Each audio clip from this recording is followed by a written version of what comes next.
ആരെയും ഉത്തരം പറഞ്ഞ ഇല്ല.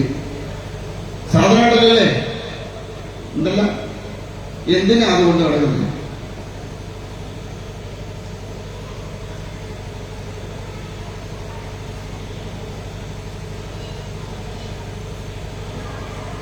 ചിലര് പറയും കല്യാണം കഴിഞ്ഞെന്നുള്ളതിന്റെ ലൈസൻസാണ്. ചിലര് പറയുന്നത് സ്വാമി അറിവില്ലാത്ത കാലത്ത് വീണുപോയ ഒരു കുരുക്കാണ്, ഊരിക്കളയാൻ വയ്യാത്ത കൊണ്ട് കൊണ്ടങ്ങ് നടക്കുകയാണ്, ഇനിയിപ്പോ എന്തോ ചെയ്യാന് എന്നൊക്കെയാണ് ഓരോരുത്തർ പറയുന്നത്. താലീർ ഇവിടെ എന്റെ പെണ്ണത് വെളിവെടുത്ത് എറിഞ്ഞാണ് കാര്യം പറയുമ്പോൾ അവിടുന്ന് ചെറിയടിച്ചു പഠിക്കുവാൻ എന്റെ കൂടെ അറിയാമോ താലി എന്ന് പറഞ്ഞു ഇല്ല. അന്നേരം താലി കേൾക്കും ഇവനെ കൊണ്ട് മടുത്തല്ലോ എന്നാണ്. അങ്ങോട്ട് മാറി തന്നെ 4 ചീത്ത വിളിച്ചാലും കുഴപ്പമില്ല. പറയുമ്പം ശ്രദ്ധിച്ചിരിക്കണം. കണ്ണുരുട്ടി കാണിച്ചുകൊണ്ട് മാത്രം ശ്രദ്ധയായില്ല. ഓരോരുത്തർ നോക്കുന്നതാണ് ഞാൻ ഇവിടെ ഇരുന്ന് മുഷാവും. ആ പരുവത്തിലാണ് നോക്കണേ. ഉരുകിപ്പോ എന്നാ വല്ലതും പിടികിട്ടിയോ അന്നേരം പട്ടന. അതുകൊണ്ട് കാര്യമായില്ല. എല്ലാം പറയുമ്പോൾ ശ്രദ്ധിച്ചിരിക്കണം. ആചാര്യന്മാര് പറയും ശ്രദ്ധാവാൻ ലഭതേ ജ്ഞാനം. ശ്രദ്ധയുള്ളവന് ജ്ഞാനം ഉണ്ടാകുള്ളൂ. ഏത് കർമ്മം ചെയ്താലും അതിനായിരിക്കണം ശ്രദ്ധ. ആ ശ്രദ്ധ തെറ്റിയാൽ ആ കർമ്മത്തിന് ഫലപ്രാപ്തി കുറയും, അതോടൊപ്പം പൂർണ്ണതയിലെത്തുകയില്ല. അതുകൊണ്ട് പറയുമ്പോൾ ശ്രദ്ധിച്ചിരിക്കണം. നാളെ നിങ്ങളോട് ആരെങ്കിലും വന്ന് ചോദിക്കുക, കൊച്ചു വന്ന് ചോദിക്കുക എന്തിനാണ് ഈ സാധനം തൂക്കിയിട്ടേക്കെന്ന് ചോദിച്ചാൽ എന്തോ പറയും? അച്ഛൻ കെട്ടിയ കുരുക്കാൻ മക്കളെ എന്ന് പറയും. അല്ലേ? താലീം പറഞ്ഞാല് നഷ്ടപ്പെട്ട ഒന്നിനെ തന്നിലേക്ക് ലയിപ്പിച്ചതെന്തോ അത് താലി. ശ്രദ്ധിച്ചിട്ടുണ്ടോ? നഷ്ടപ്പെട്ട ഒന്നിനെ തന്നിലേക്ക് ലയിപ്പിച്ചതെന്തോ അത് താലി. എന്തായി നഷ്ടപ്പെട്ടത്?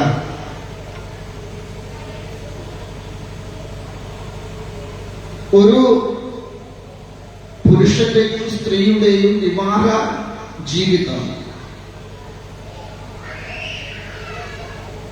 7 ജന്മവുമായി ബന്ധപ്പെട്ട് കിടക്കുന്നു എന്നാണ് സങ്കല്പം. ഓരോ ജന്മത്തിലും ആ ജീവന്റെ അവസ്ഥ കഴിയുമ്പോൾ രണ്ടും വേറുപെടും. വേറുപെട്ട് കഴിഞ്ഞാൽ വീണ്ടും അതിനെ കൂട്ടി ചേർക്കാൻ ആണ് വിവാഹം.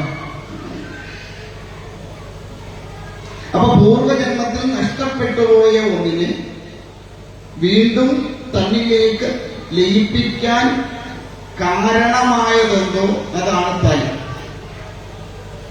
തന്നിലേക്ക് ലയിപ്പിച്ചത് താലി. പിടികിട്ടിയോ? മനസ്സിലായോ? അതെവിടെ കിടക്കണം? ആ മാലയെ കിടക്കണം, അല്ലെ കഴുത്ത കിടക്കണം. അത് കിടക്കേണ്ടത് ഇവിടാണ്. കണ്ഠത്തിലാണ് ബന്ധിക്കുക. കണ്ഠത്തിലല്ല, കണ്ഠത്തില്. ഇനി കണ്ഠത്തിലാണ് സ്വാമി ബന്ധിച്ചല്ലോ എന്ന് പറയരുത്. എന്തിനാ അവിടെ ചേർത്ത് കിട്ടുന്നത്? പ്രാണന്റെ സ്വരൂപമാണ് ഭർത്താവ്. പ്രാണപ്രിയൻ എന്ന് പറയും. ഇവിടെ കുത്തിപ്പിടിച്ചാൽ എന്ത് പറ്റും? ഒന്നും പറ്റില്ല. എന്താ പറ്റും? ഇങ്ങനെ ഇരിക്കുന്നതാണ് അല്ലേ? അതുകൊണ്ട് ആ കണ്ഠത്തിനോട് ചേർത്ത് ബന്ധിക്കുന്നത് തന്റെ പ്രാണന്റെ ഒഴുക്കിനെ നിയന്ത്രിക്കുന്നവരാണ് തന്റെ പതി എന്ന സങ്കല്പത്തിലാണ് അവിടെ ചേർത്ത് കെട്ടണം.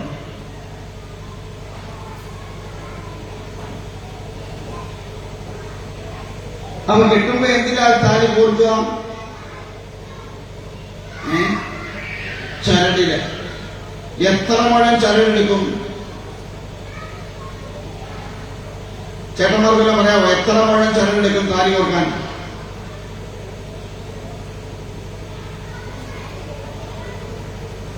ഇത് തന്ന സാമാനം വെച്ചുള്ളതല്ല, നമുക്കൊരു വിളിച്ചു എടുക്കാം അല്ലേ? ഇപ്പൊ പിന്നെ വരക്കത്തില്ല, കാരണം കൂട്ടുകാരെ സൽക്കരിച്ച് കഴിയുമ്പോൾ വിറവനങ്ങ് മാറും. ഇപ്പൊ വിറയൊന്നുമില്ല. 7 മുഴം എടുക്കും. 7 മുഴം ചരടെടുത്ത് അതിനെ ഒന്നായിട്ട് ചേർത്ത് നിർത്തി. ചിലങ്ങളിൽ ചില വ്യത്യാസങ്ങളുണ്ട്. ചിലടത്ത് നേരെ മഞ്ഞച്ചണ്ടിൽ കോർക്കും, ചിലടത്ത് വെള്ള നൂല് അതിൽ മഞ്ഞൾ പുരട്ടി ഉണക്കി അതിലാണ് താലി കോർക്കുക. എന്തിനായി വെള്ള നൂലില് മഞ്ഞൾ പുരട്ടി അതിൽ താലി കോർക്കണതാണ്? സമാധാനത്വവും ഐശ്വര്യവും അത് രണ്ടും നിന്റെ ജീവിതത്തിൽ ഉണ്ടാവണം എന്ന സങ്കല്പത്തിലാണ്. വെള്ള സമാധാനത്തിന്റെയും മഞ്ഞള ഐശ്വര്യത്തിന്റെയും സ്വരൂപമായിട്ടാണ് കണക്കാക്കുക. അതുകൊണ്ടാണ് ഈ പത്മങ്ങളൊക്കെ ഇടുമ്പോൾ, സ്വസ്തിയൊക്കെ ഇടുമ്പോൾ വെള്ളയും മഞ്ഞയും ഇടുന്നതിന്റെ കാരണം അതുകൊണ്ട്. സമാധാനവും ഐശ്വര്യവും, ഒരു പൂജ ചെറിയ ഒരു കർമ്മം ചെയ്താൽ അതിൽ കൂടി സമാധാനവും ഐശ്വര്യവുമാണ് ഉണ്ടാവേണ്ടത്. അതിനുവേണ്ടിയാണ് ഇടുക. അപ്പൊ സമാധാനത്തിന്റെയും ഐശ്വര്യത്തിന്റെയും പ്രതീകമായിക്കൊണ്ട് ആ നൂലിൽ കോർക്കുന്ന താലിക്ക് പറയുന്ന മറ്റൊരു പേരാണ് മംഗല്യ സൂത്രം. ആ ശാന്തിയും സമാധാനത്തോടും കൂടി ജീവിക്കുമ്പോ അവിടെ എല്ലാം മംഗളമായിട്ട് ഭവിക്കും. ആ മംഗളം നൽകുന്ന സൂത്രമാണ് മംഗല്യ സൂത്രം, അല്ലെ മംഗളത്തെ എത്തിക്കാനുള്ള സൂത്രമാണ് മംഗല്യ സൂത്രം. ജീവിതത്തിൽ മംഗളം ഉണ്ടാവുക എന്നതാണ് പ്രധാനം.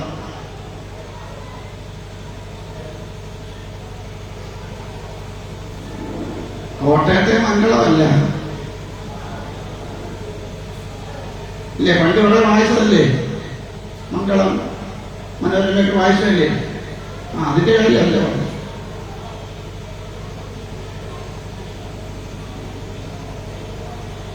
അപ്പോ അത് എന്താ താലിയുടെ ആകൃതി?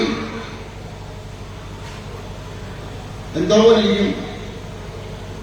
2-3 വിഭാഗ ഇതിലുണ്ട്, വ്യത്യസ്തതയുണ്ട്. എന്നാലും ഒരു നോർമൽ ഇതിൽ എന്തിന്റെ ആകൃതിയാണ്? ആലികയുടെ ആകൃതിയാണ്. താലിക്ക് 2 ഭാഗം.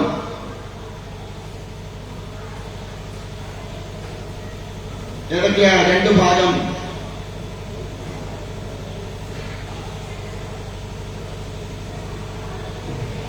ഒന്നാളോ ഒന്ന് പോകും. 2 ഭാഗം. ഒന്ന് കമത്തി വെക്കുമ്പോ പുറം, മലർത്തി വെക്കുമ്പോ.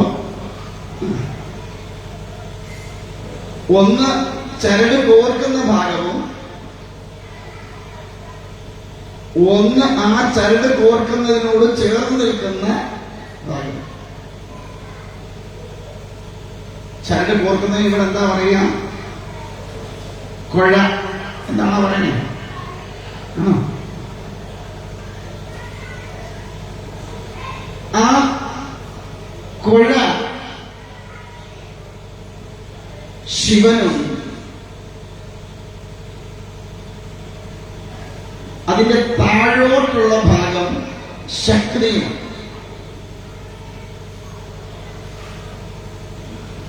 ശിവ ശക്തി സംയോഗത്തിന്റെ പ്രതിരൂപമാണ് താലി. അതിൽ യാതൊരു വിധമായ അഴുക്കുമില്ല. കിട്ടുമോ? ഉണ്ടോ? സ്വർണം അഗ്നിയിൽ ശുദ്ധി വരുത്തി ശിവശക്തി സംയോഗത്തെ ചിന്തിച്ചുകൊണ്ട് ഉണ്ടാക്കിയെടുക്കുന്നതാണ്. പക്ഷെ പിന്നീട് ചില കാരണങ്ങൾ കൊണ്ട് അതിനെല്ലാം പലരുടെയും ഇതിൽ അഴുക്ക് പറ്റാറുണ്ട്. അത് പല വിധത്തിലാണ്. ചിന്ത കൊണ്ടോ പ്രവൃത്തി കൊണ്ടോ ഒക്കെ അഴുക്കുകൾ പറ്റും. പക്ഷെ അഴുക്ക് പറ്റാൻ പാടില്ല എന്നാണ്.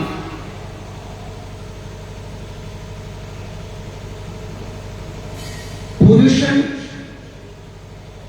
പ്രപഞ്ച യോനിയിലേക്ക് ഇറങ്ങി നിന്നുകൊണ്ട് പ്രപഞ്ചത്തെ നിലനിർത്താനുള്ള ശക്തിയെ ആർജിക്കലാണ് വിവാഹം. അതിനാണ് താലി കെട്ടണത്. ഞാൻ പറയണത് കേൾക്കുന്നുണ്ടാവും, മനസ്സിലാവണ്ടോ?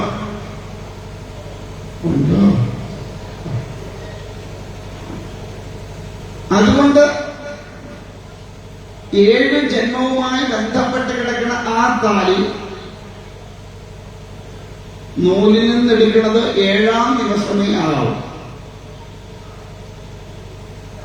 അപ്പൊ വരുമ്പോഴേ അറുത്ത് മറ്റേ കോർത്ത് ഒറ്റപ്പോ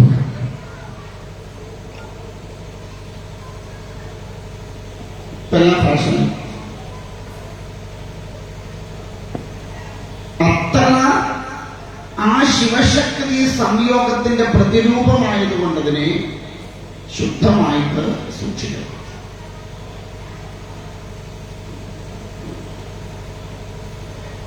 അത് കഴിയുമ്പോ ഒരു വിവാഹത്തിന്റെ ചടങ്ങാണ് ഈ പണി.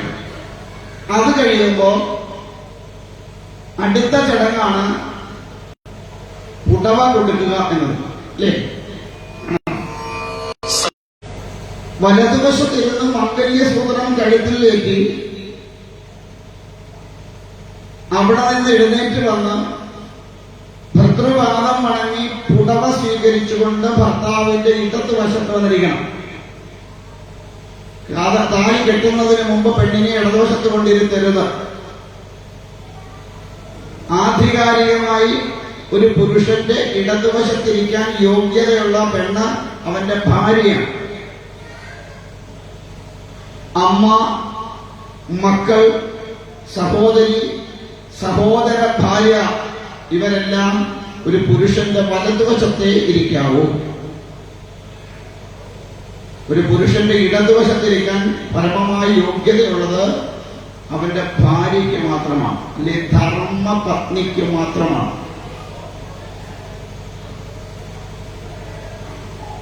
ആ മംഗല്യസൂത്രം അണിച്ച് പുടവയും കൂടി വാങ്ങിക്കഴിയുമ്പോൾ മാത്രമേ പകുതി ഭാര്യ പൂർണ്ണാവില്ല.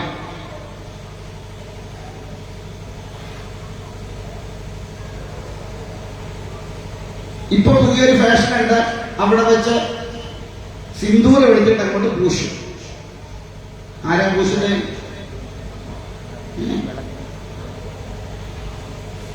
ആരാ സിന്ദൂരം ചോദിക്കുന്നത്?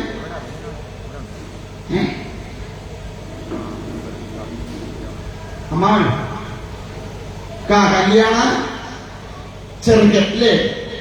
സത്യത്തിൽ അവിടെ വെച്ച് സിന്ദൂരം തുടർന്നത് ചെറുക്കനല്ല, പെൺകുട്ടിയാണ്.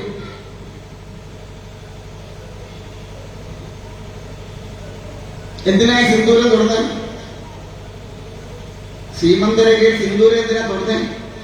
മുമ്പേ ഓരോരുത്തരൊന്ന് വെച്ച് കഴിച്ചില്ലേ? ഇല്ലേ? എന്തിനാ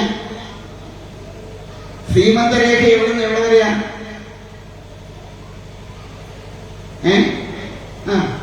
എവിടുന്ന് എവിടെ വരെയാ?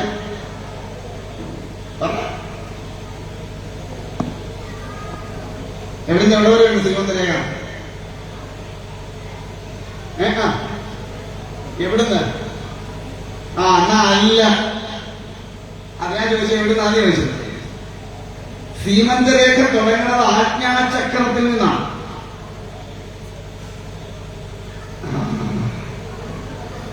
അതായത് ഇവിടുന്ന് തുടങ്ങും സീമന്തരേഖ. അതുകൊണ്ടാണ് കുങ്കുമം എടുക്കുമ്പോ ആദ്യം എവിടെ തൊടും? ഇവിടെ തൊടും. പിന്നെ വലിച്ചു നീട്ടാൻ വയ്യാത്തോണ്ടാ ബാക്കി എവിടെ തുടങ്ങുന്നേ? ഇവിടും തുടങ്ങുന്നത്. ഇവിടെ തുടങ്ങിയ എവിടെ വരെ ഉണ്ട്? എവിടെ വരെ? ഇവിടെ പുറകെ വരെയോ? ആ ഉച്ചിയുടെ ഭാഗം വരെ ബ്രഹ്മരന്ധ്രം വരെയാണ് ശ്രീമന്തരേഖയുടെ നീളം. അതെന്താ ഇവിടെ നിന്ന് ഇവിടെ വരെ? എന്ത് സങ്കല്പിച്ചായി ശ്രീമന്തരേഖ സിന്ധൂരം തുറന്നേ?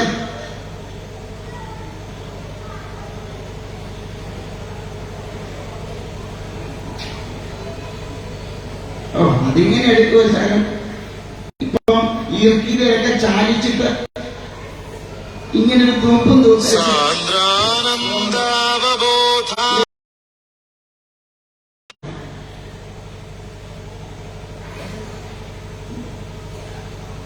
അതുകൊണ്ട് ഞങ്ങൾക്ക് പറ്റുന്ന അബദ്ധം, പാർവതികളിൽ സമരമൊക്കെ വരുമ്പോ ഞാൻ പറഞ്ഞോണ്ട് അറിഞ്ഞെടുത്തോ അത് ഒറ്റ കൊച്ചാണ്. അപ്പോഴാ പറഞ്ഞ അയ്യോ സ്വാമി കഴിക്കുന്ന ഒരു കൊച്ചുമായിരുന്നു.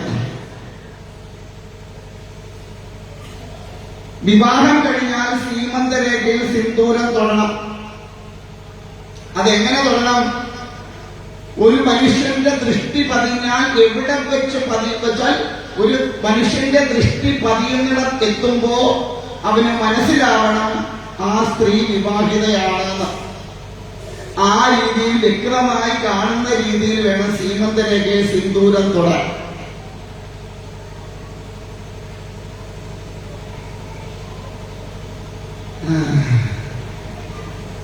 ചിലർ പറയും സ്വാമി തൊട്ടാലും വേഗം ഓലിക്കുന്ന. അതിനിപ്പോ ഒട്ടിപ്പോയാ അതാകുമ്പോ അലമാരിയെന്ന് പറഞ്ഞ് ഇങ്ങോട്ട് വെക്കാം, പേഴ്സിലെ കണ്ണാടിയെന്ന് പറഞ്ഞ് അങ്ങോട്ട് വെക്കാം, തിരിച്ചു പറഞ്ഞ് അങ്ങോട്ട് വെക്കാം.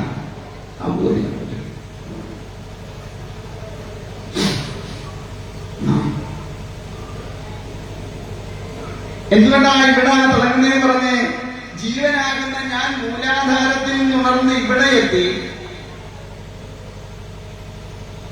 ബ്രഹ്മലോകം കടന്ന് വൈകുണ്ഠം കടന്ന് എത്തുന്ന ഞാൻ 6ാം തലം കഴിഞ്ഞ് 7ാം തലമാകുന്ന കൈലാസത്തിലിരിക്കുന്ന എന്റെ പതിയായ ശിവനുമായി സംയോഗം കൂടുന്നു എന്ന സങ്കല്പത്തിലാണ്. പതി മുമ്പേ നമ്മൾ പറഞ്ഞു ഭർത്താവ് ആരുടെ പ്രതിരൂപമാണ്? കാലകേയം, ആ മഹാദേവന്റെ പ്രതിരൂപമാണ്. അതുകൊണ്ട് ജീവനാകുന്ന അതെന്താണ്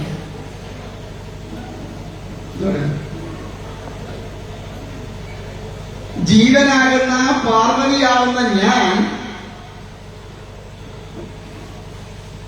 പരമാത്മ സ്വരൂപനായിരിക്കുന്ന പരമേശ്വരനിരിക്കുന്ന കൈലാസത്തിലെത്തി, കൈലാസമില്ല ഇവിടെ എത്തി ആ പരമ്പൊരുളുമായിട്ടുള്ള യോഗം കൂടലാണ്, അല്ലെ അതിന്റെ സങ്കല്പമാണ് ശ്രീമന്തരേഖയില് സിന്ദൂരം ചാർത്തുന്നത്. ഞാൻ പറഞ്ഞു ചുവപ്പ് തന്നെ വേണം. എന്താ കാരണം?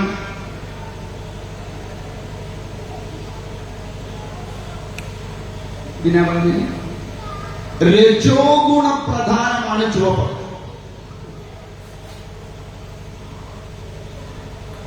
ആ രജോ ഗുണത്തിൽ നിന്ന് കടന്ന് പരമാത്മാവായിരിക്കുന്ന ശിവനിലേക്ക് സംയോഗം കൂടുമ്പോഴോടെ സാത്യ ഗുണമെത്തും. അപ്പോഴാണ് ആനന്ദമുണ്ടാകും. കഴിഞ്ഞ ദിവസം ഞാൻ പറഞ്ഞു ഭർത്താവിനെ സ്നേഹിക്കരുത്, പിന്നെന്ത് ചെയ്യാവുന്ന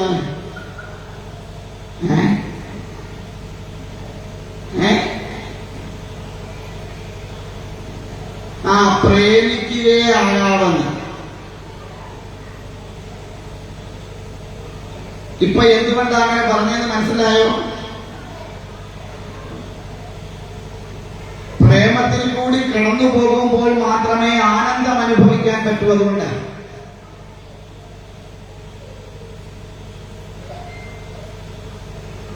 രണ്ട് ശരീരങ്ങൾ തമ്മിൽ ഇഴുകിച്ചേരുമ്പോഴല്ല സുഖം, രണ്ട് ഹൃദയങ്ങൾ തമ്മിൽ ഇഴുകിച്ചേരുമ്പോഴാണ് സുഖം. മറ്റേത് ശരീരങ്ങൾ ഇഴുകുമ്പോൾ സൃഷ്ടിക്ക് കാരണമാകും, ഹൃദയങ്ങൾ ഇഴുകുമ്പോൾ മുക്തിക്ക് കാരണമാകും. രണ്ട് വ്യത്യാസമുണ്ട്.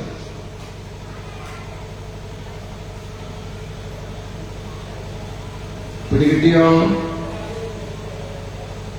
അതുകൊണ്ട് പുടവ വാങ്ങിക്കൊണ്ട് വന്ന് അവിടെ ഇരുന്ന് കഴിയുമ്പോ പെൺകുട്ടിയുടെ അച്ഛൻ കൈ പിടിച്ച് ചെറുക്കന്റെ കയ്യിലോട്ട് കൊടുക്കും. പണ്ട്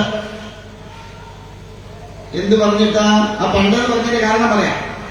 എന്ത് പറഞ്ഞിട്ടാ കൊടുക്കുക? എന്റെ പ്രാണനായി ഞാൻ കരുതിയിരുന്ന എന്റെ ജീവന്റെ അംശമായ എന്റെ പുത്രിയെ ഞാനിതാ നിന്റെ കൈകളിലേക്ക് ഏൽപ്പിക്കുന്നു. രക്ഷിക്കാനും ശിക്ഷിക്കാനുമുള്ള പരിപൂർണ അധികാരത്തോടുകൂടി നിന്റെ കൈകളിലേക്ക് ഞാൻ ഏൽപ്പിക്കുകയാണ്. ഇന്നു മുതൽ നീയാണ് അവളുടെ ഭർത്താവും പിതാവും രക്ഷകനും എല്ലാം നീ തന്നെയാണ്. അതുകൊണ്ട് നീ ഇവളെ സ്വീകരിക്കണം എന്ന് പറഞ്ഞുകൊണ്ട് കൈ വെച്ചു കൊടുക്കുമ്പോൾ ആ കയ്യിലൊരു സാധനം വെച്ചു കൊടുക്കും. എന്താണ്? വെറ്റില. എന്തിനാ വെറ്റില വെച്ച? വാഴല വെച്ചപ്പോഴാണ് എന്തെങ്കിലും ഒരു ഇടപെട്ടായോ? ആ വെറ്റില എങ്ങനെയാ വെക്കുക?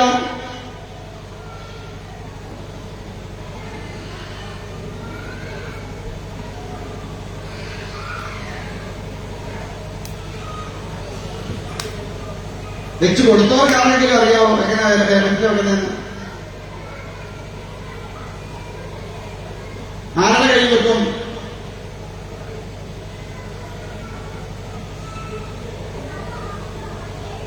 ആരുടെ കയ്യിലെ വെക്കാൻ പറ്റില്ല?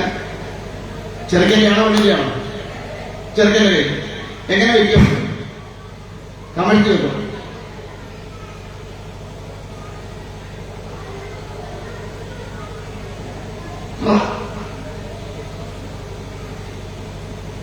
ഓ, ഇതിനെക്കൊണ്ട് തുടങ്ങി ഞങ്ങൾ അല്ലേ? വെറ്റില മലർത്തി വയ്ക്കും. ചെറുക്കന്റെ കയ്യിൽ മലർത്തി വെക്കും. വെറ്റില വെക്കുമ്പോ എങ്ങനെ വെക്കും? മലർത്തിയാ വെക്കണമെന്ന് പറഞ്ഞു. ആ വെറ്റിലയുടെ ഇരുപ്പെങ്ങനെയാ കൈക്കുള്ളില്? ശ്രദ്ധിച്ചിട്ടുണ്ടോ? ഇതുമല്ലോ പാണ്ടാന്ന് സദ്യ ഉണ്ടാക്കി വരാൻ പോകുന്ന കല്യാണം കാണാൻ പോകണം. അന്നെനിക്ക് എങ്ങനെ ഉണ്ടായിരുന്നില്ല കല്യാണം? ഓ, ഒന്നും കാണാൻ പറ്റില്ല. ഭയങ്കര തിരക്കായിരുന്നു. ഇവിടെ ഉണ്ണുന്നിടത്ത് നമ്മളങ്ങോട്ട് ചെന്നു. ചെറുക്കന്റെ അച്ഛനെയോ അമ്മയോ എല്ലാം കണ്ടു കഴിഞ്ഞാൽ 250 രൂപ പൊതിഞ്ഞ് കിട്ടി. അതിനകത്തോട്ട് ഇടയ്ക്കൂടെ എല്ലാവരും കൂടെ കൂടുമ്പോഴേ കൊണ്ട് കൊടുക്കും. കാരണം ആരാ കൊടുത്തെന്ന് അറിയരുതല്ലോ. അതിന് ഇടയ്ക്കൂടെ തിരികെ അങ്ങോട്ട് കൊണ്ടുവന്നിരിക്കുക. എന്റെ കോളത്തിൽ അവിടെ ക്യൂ നിൽക്കാൻ. അന്നേരം അതിന് കല്യാണത്തിൽ വെറ്റനെ അങ്ങനെ അടക്കാൻ പോകുന്നു അല്ലേ? വെറ്റില വെക്കുമ്പോ ഇങ്ങനെ വെക്കും. ശ്രദ്ധിച്ചോണം. ഞാനിങ്ങനെ പിടിക്കുന്നത് മുറും പോകാതിരിക്കണം. നീ ചെറുക്കൻ ഇങ്ങനെ പിടിക്കുമെന്ന് ചോദിക്കരുത്. നിങ്ങൾ അതും ചോദിക്കും. അതെ, എന്റെ കൈക്ക് ഊർന്നു പോകാതിരിക്കാൻ ഞാനിങ്ങനെ പിടിക്കുന്നത്. ഇല്ല, ചെറുക്കന്റെ കൈ ഒടിച്ചൊന്നുമല്ല. ഇങ്ങനെ പിടിച്ചാൽ വെറ്റില വെക്കണമോ വെറ്റിലയുടെ ഞെട്ട് ഭാഗം എപ്പോഴും കൈവെള്ളಕ್ಕೆ പുറത്തിരിക്കും. പിടികിട്ടിയാവും. വെറ്റിലയിൽ വെற்றிയില്ലെന്നാണ് വിജയം കൊണ്ടുതരുന്ന വിജയനല്ല. അത് ഏത് വിജയനാ സ്വാമിക്ക്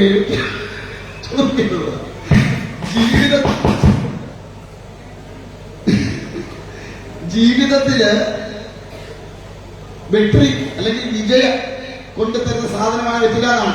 അതെന്താ കാരണം എന്ന് ചോദിച്ചാൽ സർവ്വദേവതകളും കുടികൊള്ളുന്ന ഇലയാണ് വെറ്റില. അതുകൊണ്ടാണ് ദക്ഷിണാദി കർമ്മങ്ങൾക്ക് ഏറ്റവും കൂടുതൽ ഉപയോഗിക്കുന്ന കാരണം. തന്നെയുമല്ല, പ്രധാനമായിട്ടും 3 ദേവതമാര് കുടികൊള്ളുന്നതായിട്ടാണ് സങ്കല്പം. ഒന്ന് നമ്മുടെ ചേട്ടത്തി, നിങ്ങളുടെ ജ്യേഷ്ഠ, മൂശേട്ട. ഒന്നത്. മധ്യഭാഗത്ത് സരസ്വതി. മൂശേട്ട കുടികൊള്ളുന്നത് ഇവിടെയാ, ഞെട്ടിന്റെ ഭാഗത്ത്. നടുക്ക് സരസ്വതി, അഗ്രഭാഗത്ത് ലക്ഷ്മി. കൈപിടിച്ചു കൊടുക്കുമ്പോൾ വെറ്റിലയുടെ ഞെട്ട് ഭാഗം പുറത്തു വെക്കാൻ കാരണം ഇവള് നിന്റെ ജീവിതത്തിൽ ഒരിക്കലും എന്താവില്ല, മൂശേട്ടയാവില്ല. സരസ്വതിയായും ലക്ഷ്മിയായിട്ടും ആയുസ്സുള്ളിടത്തോളം കാലം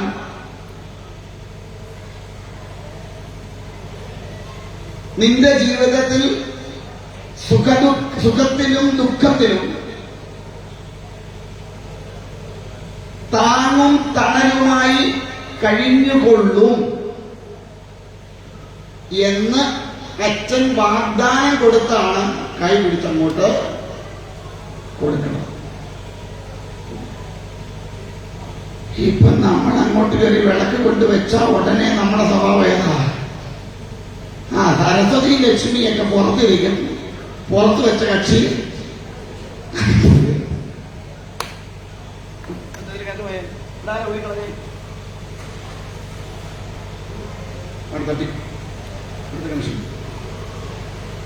അപ്പൊ ജ്യേഷ്ഠ ഭഗവതിയെ പുറത്തിരുന്നു. ഇനി അതും കഴിഞ്ഞ് വരന്റെ ഗൃഹത്തിലേക്ക് എത്തുമ്പോ അമ്മായിയമ്മ ഒരു വിളക്ക് തരും അല്ലേ? കത്തിച്ച വിളക്കാൻ എന്തിനാ? ഇരിക്കട്ടെ മക്കളെ, എന്റെ സ്വഭാവം മാറുവാണെ അന്നേരം തലക്കിട്ടതെല്ലാം നല്ല സാധനം കനമുള്ളത് ഇതേ ഉള്ളൂ. അതിനാണ് കത്തിച്ച വിളക്കെന്നിട്ട് എന്താ പറയുക?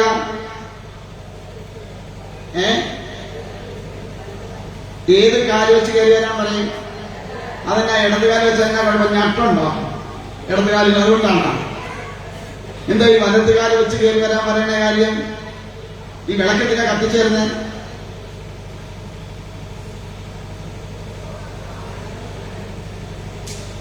നിന്റെ വലത്ത് നിൽക്കുന്ന ആരാ?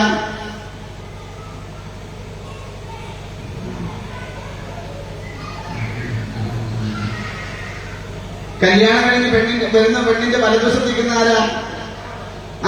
അവളുടെ ഭർത്താവ്.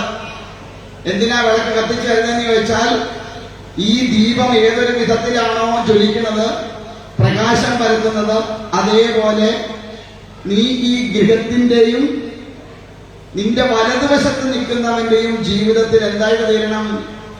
പ്രകാശമായിട്ട് തീരണം. അല്ലാതെ അഗ്നി കൊണ്ട് അവനെ കത്തിക്കണമെന്നല്ല അർത്ഥം. അതുകൊണ്ട് വലതുകാലം വെച്ച് കയറാൻ പറഞ്ഞതിന്റെ കാരണം, നിന്റെ വലതുവശത്ത് നിൽക്കുന്നവന്റെ കൂടെ ചേർന്ന് നിന്നുകൊണ്ട് നീ ജീവിക്കണം എന്ന സങ്കല്പത്തിലാണ്. മനസ്സിലായോ? പിടികിട്ടുന്നുണ്ടോ ഞാൻ പറയണേ? അല്ല, വെറുതെ ഒരു കാട്ടിക്കൂട്ടല. ഇപ്പൊ എല്ലാം കാട്ടിക്കൂട്ടല കല്യാണം. ഇപ്പൊ എന്തെല്ലാ പെണ്ണ് ഡിസ്കോ കളിച്ച് അങ്ങോട്ട് വരുന്നുണ്ട്. പിന്നെ കല്യാണം ആവുമ്പോ കൂട്ടുകാർ പറയണം, കാരണം അവന്മാർ നമ്മുടെ തലയിൽ ഏതാണ്ടൊക്കെ കോരി ഒഴിച്ച് നമ്മുടെ കല്യാണത്തിന് ഉള്ളിൽ കേട്ടോ. വേറൊരുത്തിന്റെ അടുത്ത് നിന്ന് കളിക്കത്തില്ല പേര് പറയും. നമ്മുടെ ആവുമ്പോ എന്ത് കോപ്രായം കാണിച്ചാലും അതെല്ലാം ആവിഷ്കാര സ്വാതന്ത്ര്യമായിട്ട് മാറുമല്ലോ. കാലേവാരി നിലത്തടിക്കണവനേക്ക് ഏത് കൂട്ടുകാരനായാലും കൂട്ടുകാരിയായി ഒറ്റ വീരോട് ഇറങ്ങിപ്പോണവരാണ്. ഒരു ജീവിതത്തിന്റെ ഏറ്റവും ശ്രേഷ്ഠതമമായ മംഗള മുഹൂർത്തത്തിൽ ഇതുപോലെ കോപ്രായം കാണിക്കുന്നതിനും പെരക്കകത്ത് കയറരുത്. ചെവിക്കല്ലടിച്ച് പറഞ്ഞു വിടണം അവന്റെയൊക്കെ.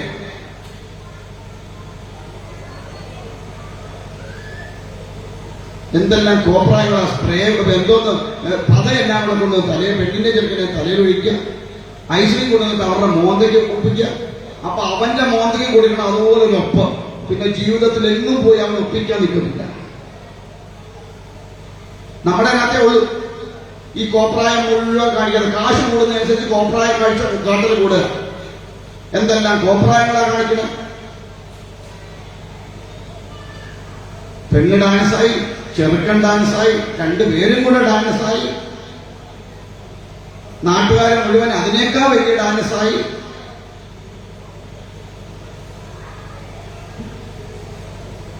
അതുകൊണ്ട് എന്താ അങ്ങോട്ട് കയറി ചെന്നതിന് 3-ാം ദിവസം പൊട്ടിക്കഴിഞ്ഞിട്ട് പോരുക. എന്താ പറ്റി? അഡ്ജസ്റ്റ് ആവുന്നില്ല. എന്നാലും തടിയോട് 4ാമത് കെട്ടാൻ പോരും. സിഗിരിന്ന് വേണ്ടിയ സിനിമാടിയുണ്ട്. ചോദിച്ചെന്താ ഈ 3 ഡൈവേഴ്സിൽ നീ 4ാമത്? ആദ്യത്തേത് എനിക്ക് അങ്ങോട്ട് അഡ്ജസ്റ്റ് ചെയ്യാൻ പറ്റില്ല, അതുകൊണ്ട് അത് ഡൈവേഴ്സ് ചെയ്യാം.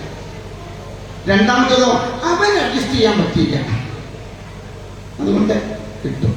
3ാമത്തേതോ ഞങ്ങളുടെ വീട്ടുകാർക്ക് അഡ്ജസ്റ്റ് ചെയ്യാൻ പറ്റിയില്ല, എന്റെ 3ാമത്തെ കിട്ടും. ഇനിയിപ്പോ 4ാമത്തെ കെട്ടാൻ പോവാ. ഇനി ആരഡ്ജസ്റ്റ് ചെയ്യുമോ ആവാ?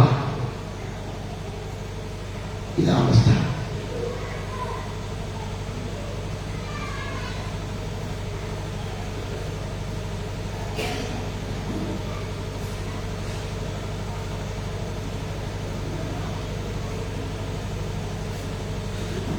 ഏറ്റവും ജീവിതത്തിലെ ഏറ്റവും മംഗളകരമായിരിക്കുന്ന ഒരു അവസ്ഥയാണ് വിവാഹം എന്ന് പറയുന്നത്. വെറുതെ കോപ്രായം കാട്ടിക്കൂട്ടാനുള്ളതല്ല. അങ്ങനെ ആ സങ്കല്പശുദ്ധിയോടുകൂടി കയറി ചെല്ലുമ്പോഴാണ് ജീവിതത്തിന് ആനന്ദമുണ്ടാകുക, സുഖമുണ്ടാകുക, ഐക്യമുണ്ടാകുക.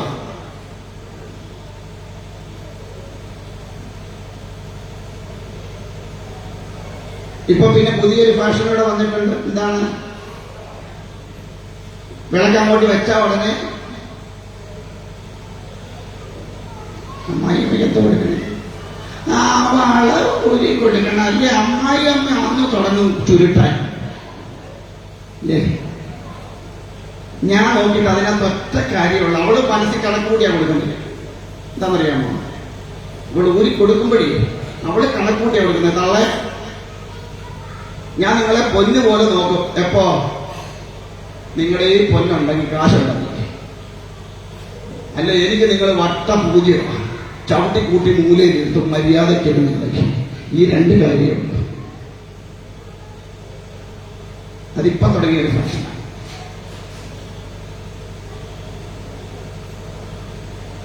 അന്നൊരു രാത്രി കഴിഞ്ഞ് പിറ്റേ ദിവസം രാവിലെ സ്നാനം കഴിഞ്ഞ് വരുന്ന പെണ്ണിന്റെ സീമന്ത രേഖയിലേക്ക് സിന്ദൂരം ചേർത്ത് കൊടുക്കണം പുരുഷൻ.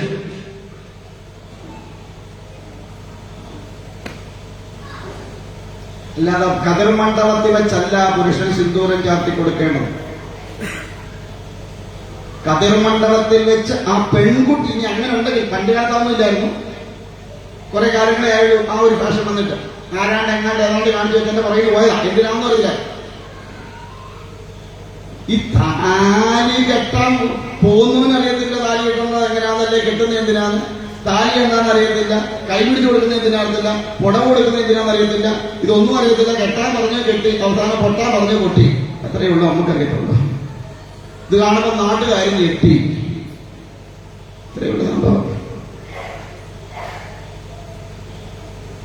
എന്തിനാ സീമന്തരെ സിന്ദൂരം ചേർക്കുന്നത് വെച്ചാൽ അറിഞ്ഞൂടാ. ആരാണ്ട് എങ്ങാണ്ട് കാണിച്ചപ്പോ ഇപ്പൊ നാട്ടുകാർ മുഴുവൻ കാണിക്കുന്നത് ഉടനെ എടുത്ത് പൂശിക്കോളാനാ. കതിർ മണ്ഡലത്തിൽ വെച്ച് സിന്ദൂരം സീമന്തരകൾ ചേർക്കുന്ന പെണ്ണാണ്. കാരണം ഇത്രയും കാലം, അല്ലെങ്കിൽ ഈ നിമിഷം വരെ എന്റെ ജീവിതത്തിൽ ഒരു പുരുഷൻ സ്വന്തമായിട്ടുണ്ടായിരുന്നില്ല.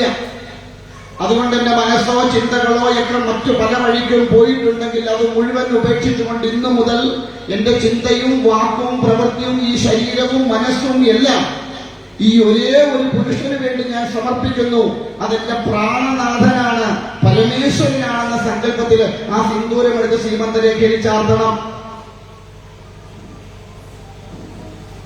പിറ്റേ ദിവസം രാവിലെ സ്നാനം കഴിഞ്ഞ് വരുമ്പോ രണ്ടുപേരുടെ ഐക്യപ്പെട്ടെങ്കിൽ സ്നാനം കഴിഞ്ഞ് വരുമ്പോ ആ സിന്ദൂരം എടുത്ത് പരിപൂർണമായിട്ട് നീ എന്റേതായിരിക്കുന്നു, ഇന്നു മുതൽ നിന്റെ രക്ഷകൻ ഞാനാണ്, സംരക്ഷകൻ ഞാനാണ്, നിനക്ക് വേണ്ടതെല്ലാം എന്നാലാവും വിധം തന്നുകൊള്ളാം എന്ന സങ്കല്പത്തിൽ ആ സീമന്തരേഖയിലേക്ക് സിന്ദൂരം ചേർത്തി കൊടുക്കണം. അപ്പോഴാണ് പൂർണ്ണമായി ഭാര്യ ഭർത്താവ് എന്ന ബന്ധം ഊട്ടി ഉറപ്പിക്കപ്പെടുന്നത്. ഇത് ഇവിടെ വെച്ച് ചെറുക്കം മാറി പൂശുന്നോണ്ടാ രാത്രി പാലെടുക്കാൻ പോയി കഴിഞ്ഞാൽ പിന്നെ വരാത്തത്. പശുവിനെ കറന്ന് കിട്ടാത്തതുകൊണ്ടാണോ എന്താന്ന് അറിഞ്ഞുകൂടാ, പാലെടുക്കാൻ പോയ പോക്ക പിന്നെ വന്നിട്ടേ ഇല്ല.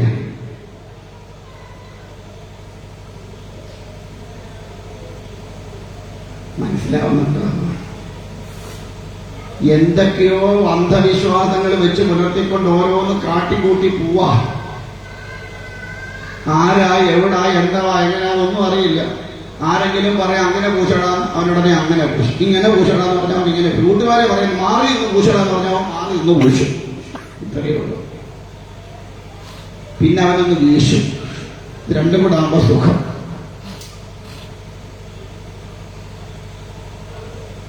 ഇനിയും അങ്ങനെ ജീവിതത്തിലേക്ക് കടന്ന സന്തതികളൊക്കെയായി മുൻപോട്ട് പോയി കഴിയുമ്പോ സാധാരണ സ്ത്രീകൾ പ്രാർത്ഥിക്കുന്ന ഒരു പ്രാർത്ഥനയാണ്, ഭഗവാനെ ഞാൻ ജീവിച്ചിരിക്കുമ്പോ അങ്ങേരെ അങ്ങ്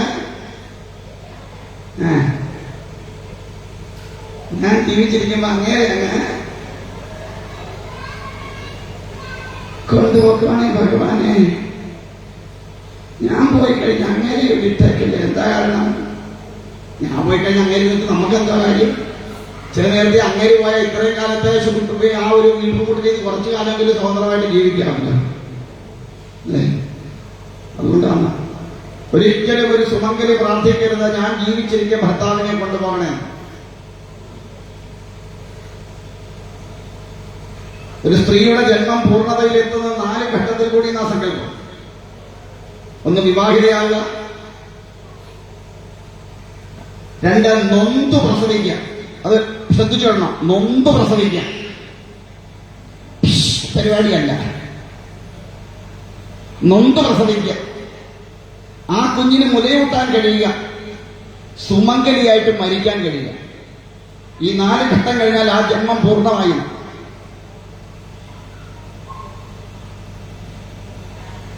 എല്ലാവർക്കും കിട്ടത്തില്ല. അത്രമാത്രം പൂർവ്വജന്മത്തിൽ സുഹൃതം ചെയ്തവർക്ക് മാത്രമേ അങ്ങനെ ഒരു അനുഗ്രഹം കിട്ടത്തുള്ളൂ. അങ്ങനെ സുമംഗലിയായിട്ട് മരിക്കുമ്പോ ആ താലിയും എടുത്ത്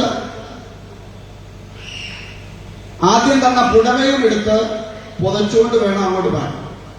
അങ്ങോട്ട് പോകാൻ, ആ പട്ടടയിലേക്ക് പോവാൻ. നീ അതല്ല വൈധവ്യം വന്നു എന്ന് വെച്ചിട്ടാം. അങ്ങനെ വന്നാൽ എന്ത് ചെയ്യും? ആ താലി അപ്പോഴേ പുരുഷന്റെ ചിതയിൽ നിൽക്കാം. സ്വാമി 72 ആ വില, ഏത് 2 പിന്നെ ആ താലി സൂക്ഷിക്കാൻ അവകാശം ആർക്കില്ല? ആ സ്ത്രീക്കില്ല. അയ്യോ സ്വാമി, അപ്പൊ പിന്നെ ഞങ്ങളെന്തോ ചെയ്യും? പോകുമ്പോ ഒറ്റയ്ക്കാണ് പോകണമെന്നേരം മന്ത്രകോടി പുതച്ചുകൊണ്ട് പോകണം. അത് വെട്ടി കൊച്ചുമക്കൾക്ക് പാവാടയും ബ്ലൗസും തയ്ച്ചു കൊടുക്കരുത്, സൂക്ഷിച്ചു വെച്ചേക്കണം. ഇപ്പൊ പലരും കൊച്ചുമക്കളുണ്ടാക്കി, മക്കളെ താണ്ടി അന്ന് അപ്പൂപ്പൻ തന്നാടി, ഞാൻ അത് വെട്ടി പാടാവാട എന്ന് തയ്ച്ചോളാൻ പറയും. പാടാവാട തയ്ക്കാനുള്ള നല്ലത്. ഒരു കേടും കൂടാതെ സൂക്ഷിച്ചു വെക്കണം. താൻ പോകുമ്പോൾ തനിക്ക് അവകാശത്തിൽ കൊണ്ടുപോകാനുള്ളത് അത് മാത്രമേ ഉള്ളൂ. ഭർത്താവ് ആദ്യമേ പോയാൽ ആ മംഗല്യസൂത്രം, തന്റെ മംഗളം മുഴുവൻ അവിടെ തീർന്നു. അത് പിന്നെ തനിക്ക് ധരിക്കാൻ അവകാശമില്ല. അമ്പലത്തിന്റെ കാണിക്കവഞ്ചിയിലൊന്നും ഇടാനുള്ള നല്ലത്. അഗ്നിസാക്ഷിയായി കണ്ടത്തിൽ ബന്ധിച്ചത്, അഗ്നിസാക്ഷിയായി കണ്ടത്തിൽ ബന്ധിച്ചവൻ ആരാ പോകുമ്പോ അത് അവനോട് ചേർത്ത് വിടണം. പിന്നെ താൻ പോകുമ്പോ ആ പുടവ പുതച്ചുകൊണ്ട് വേണം പോവാൻ.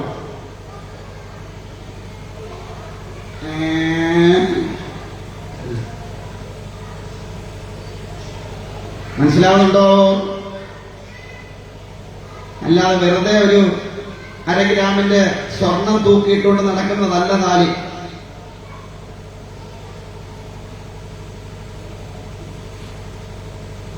അതുകൊണ്ടാണ് അതിന് കരുത്ത് കൂടുന്നത്. ഇനി അത് കഴിയുമ്പോ ഒരു മോതിര വിട്ട് വരില്ലേ?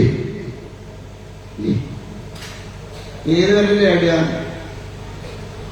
എന്താ ഈ മോതിര വരലിന്റെ ഇടുന്നത്? വേറെ ഒരു വരലിന്റെ ഇടാതെ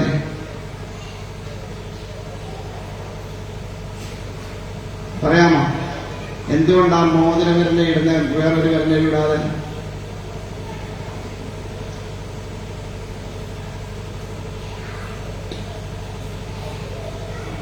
ചില കനക്കറുള്ള അതിനകത്തേ ഉള്ളൂ. എന്താണ്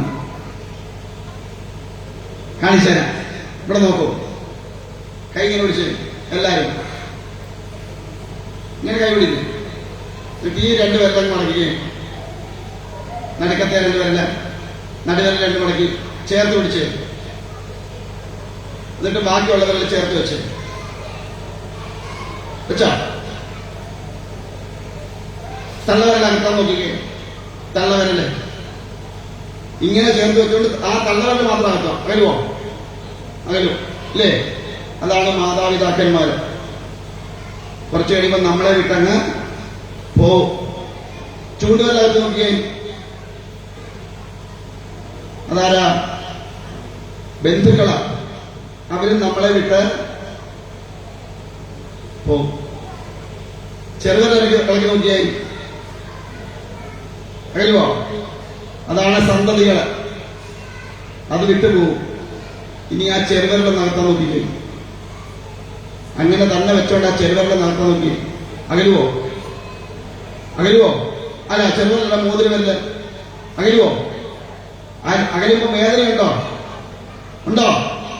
ഇതാണ് ഭാര്യ ഭർത്താവുള്ള ബന്ധം. രണ്ടും പരസ്പരം അകലുമ്പോ ഹൃദയത്തിൽ വിങ്ങലുണ്ടാവണം. അത്ര ദൃഢതരമായ ബന്ധമാണ് ഭാര്യയും ഭർത്താവും കൂടിയുള്ളത്. അതുകൊണ്ട് ആ മോതിരവിരലിലേക്ക് ആ മോതിരം ഇടാനുള്ള കാര്യം. പിടികിട്ടിയോ? പിടികിട്ടിയോ? ഇനി ഇത്രയും മതി. അത്യാവശ്യത്തിനുള്ള ആയില്ലേ? അയ്യാ, ഇനി ഒന്നുകൂടെ പറയട്ടെ. അതുകൂടെ പറഞ്ഞിരുന്നോ? ആരെങ്കിലും താലിമാല കൂടി തലയാണെങ്കിൽ വെക്കുമോ?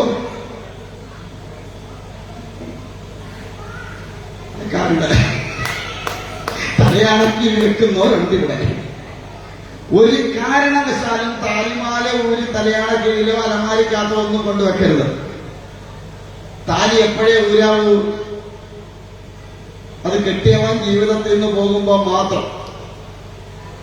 അപ്പൊ ചോദിക്കും, സ്വാമി പൈസയ്ക്ക് കുറെ അത്യാവശ്യം വന്നു, എല്ലാം കൂടെ എടുത്തുകൊണ്ട് വെക്കുക, ഇനി താലിമാലയും കൂടെ വെച്ചാലേ പറ്റുള്ളൂ. ഇപ്പൊ എന്തോ ഈ താലി ഉൾപ്പെടെ വെക്കുക. താലി ഒരു കാരണവശാലും താലി ഉൾപ്പെടെ കൊണ്ട് പണയം വെക്കണം. താലി എടുത്താൽ അപ്പം തന്നെ ചരടിൽ കോർത്ത് കഴുത്തിൽ ബന്ധിച്ചോ. ഒരിക്കലും താലി കണ്ടത്തിൽ നിന്ന് പൂർണ്ണമായിട്ടും മാറാൻ പാടില്ല, കെട്ടിയവൻ പോകുന്നത് പോലെ. കൊണ്ടിനിയെങ്കിലും ഭർത്താവിനെ ശ്വാസം മുട്ടിക്കരുത്. തലയാണിക്കേഴി വെക്കുന്തോറും ഭർത്താവിന് ഹാർട്ടിന് കംപ്ലൈന്റ് ഉണ്ടായിക്കൊണ്ടിരിക്കും. ശ്വാസകോശം. താലിമാലയ്ക്ക് നീളം കൂടുന്തോറും ഭർത്താവിന്റെ ആരോഗ്യസ്ഥിതി ക്ഷയിച്ചുകൊണ്ടിരിക്കും എന്നാണ് പറയുന്നത്. ഇപ്പൊ ചില ഭാര്യമാര് പോയാൽ ഭർത്താവ് കിടന്നാൾ നാട്ടം കാണണം നാരായണസ്വാമി. കാശ് കൂടുന്തോറും നീളം കൂട്ടാൻ പറ്റിയ ഒറ്റ മാലയേ ഉള്ളൂ. ഏത് മാലയാ? താലിമാല. ഭാര്യ പോകും, ഭർത്താവ് തന്നെ ഇങ്ങനെ കിടന്നാളെ.